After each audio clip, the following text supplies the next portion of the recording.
দেখতে দেখতে আমরা পার্ট 9 এর শেষ ভিডিওতে চলে আসছি।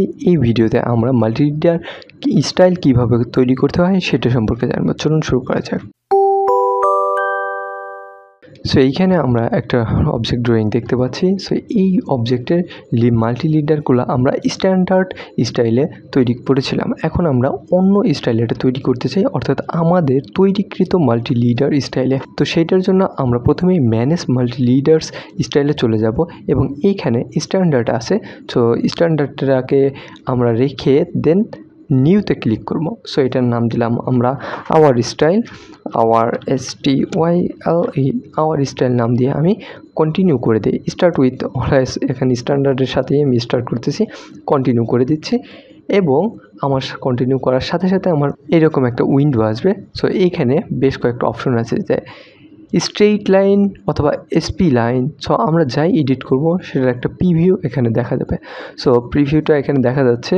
এরপর আমি এসপি লাইনটা দিলাম এবং এটা চলেন আমি এটার গ্রিন দিয়ে দিচ্ছি এসপি লাইনের কালারটা, এবং এখানে লাইন টাইপ, তারপর লাইন ওয়েট, এগুলো আপনি আপনার প্রয়োজন মতো চাইলেই অ্যাড করতে পারবেন। এছাড়াও আমাদের যে অ্যারো হেড আছে সেটা আপনি প্রয়োজন মতো এডিট করে নিতে পারবেন বা তৈরি করতে পারবেন। এইখানে ব্রেক সাইজটা এইখানে যতটুকু আছে আমি এটাই রাখতেছি।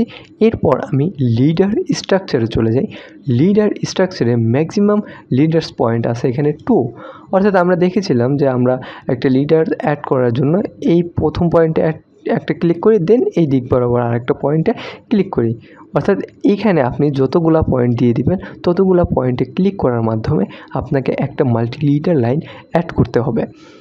সো এটা আমি এইভাবে রাখলাম, ঠিক আছে। আর ওভারঅল স্কেল ফ্যাক্টরটা এখানে আমি 1ই রাখলাম। আপনি 1-এর চেয়ে বেশি অথবা কম দিতে পারেন আপনার প্রয়োজন মতো এই মাল্টিলিডারটাকে বড় অথবা ছোট করার জন্য। সো এরপর আছে কন্টেন্ট। এই কন্টেন্টের মধ্যে আছে টেক্সটের স্টাইলটা এখানে আছে। সো প্রয়োজন মতো স্টাইল আপনি এখান থেকে চাইলেই অ্যাড করে নিতে পারবেন। তারপর টেক্সটটা কীভাবে থাকবে, কোন পজিশনে থাকবে এবং টেক্সটের কালার কী হবে, এই সব অপশন এখানে আছে। সো আমি কালারটাকে রেড করে দিলাম। টেক্সটের হাইট আছে, বাকি অপশনগুলো আপনি দেখলেই বুঝতে পারবেন। সো এটা নিয়ে আর বলতে যাচ্ছি না। এবার আমি ওকে করে দিই সিম্পলি এবং এখানে আমি ক্লোজ করে দিই। আচ্ছা, এবার আমি এখানে লক্ষ্য করি যে আওয়ার স্টাইলটা সিলেক্ট আছে কি না। যদি না থাকে তাহলে সেটাকে সিলেক্ট করে দেন আমি একটা মাল্টিলিডার নিই এবং ধরেন আমি এই পয়েন্টটা থেকে এই দিক বরাবর কোথাও দেখাতে চাচ্ছি যে এটা হচ্ছে আমাদের কুলিং ফ্যান, COOLI। সো আমাদের কুলিং ফ্যানসটা এখানে আছে এবং আমি সেটাকে অ্যাড করে দিলাম, ঠিক আছে। সো এইভাবেই হলো আমরা আমাদের নিজেদের স্টাইলে একটা মাল্টিলিডার লাইন তৈরি করতে পারি এবং তৈরি করার মাধ্যমে সেটাকে আমরা এডিট করতে পারি। সো পার্ট 9 আমাদের এই পর্যন্তই ছিল। আশা করি আপনাদের বুঝতে কোনো অসুবিধা হয়নি। ক্যাড বিল্ডারের সাথে থাকার জন্য সবাইকে অনেক ধন্যবাদ। যে কোনো সমস্যায় আমাদের ইমেল, ফেসবুক পেজ অথবা ইউটিউবের কমেন্ট বক্সে আমাদেরকে জানাতে পারেন এবং আপনাদের পরামর্শ জানাতে আমাকে কখনোই ভুলবেন না। সবাই ভালো থাকবেন। ধন্যবাদ সবাইকে।